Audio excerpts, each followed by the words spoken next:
महामहोपाध्याय पंडित गोपीनाथ कविराज जी,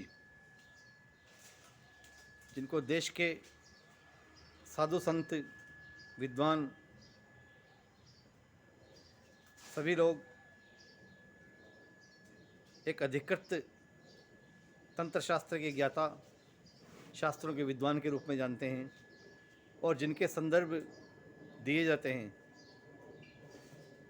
ऐसे महान विद्वान 20वीं शती के महामहोपाध्याय पंडित गोपीनाथ कविराज जी ने श्री श्री माँ आनंदमयी के संबंध में क्या कहा है, यह जानने योग्य बातें हैं। उन्होंने एक बहुत लंबी भूमिका लिखी है गुरुप्रिया देवी द्वारा लिखित पुस्तक श्री श्री माँ आनंदमयी के अंदर। उनका कहना है कि माँ जो है वो शाश्वत है, सनातनी है, और माँ को जानना ये उनके संतान के लिए कभी भी संभव नहीं है। शिशु माँ को कभी भी जान नहीं सकता जब तक माँ दया करके, कृपा करके स्वयं ही अपना परिचय न दे दे।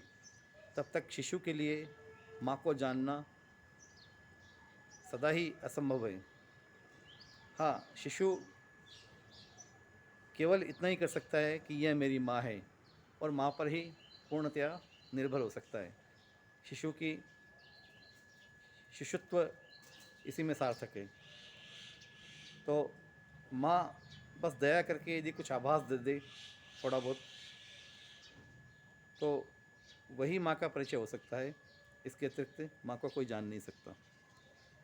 यह विचार उन्होंने माँ आनंदमयी के लिए प्रकट किए हैं, और माँ को साक्षात वो जगत जननी मानते हैं। गोपीनाथ कविराज जी जैसे महान विद्वान ने जब इस प्रकार महत्वपूर्ण भूमिका लिखी है माँ के संबंध में और इस पुस्तक के संबंध में, तो ये पुस्तक निश्चित ही अत्यंत महत्वपूर्ण पुस्तक है। हम सभी को ये अवश्य पढ़नी चाहिए। धन्यवाद। जय माँ, जय माँ, जय माँ।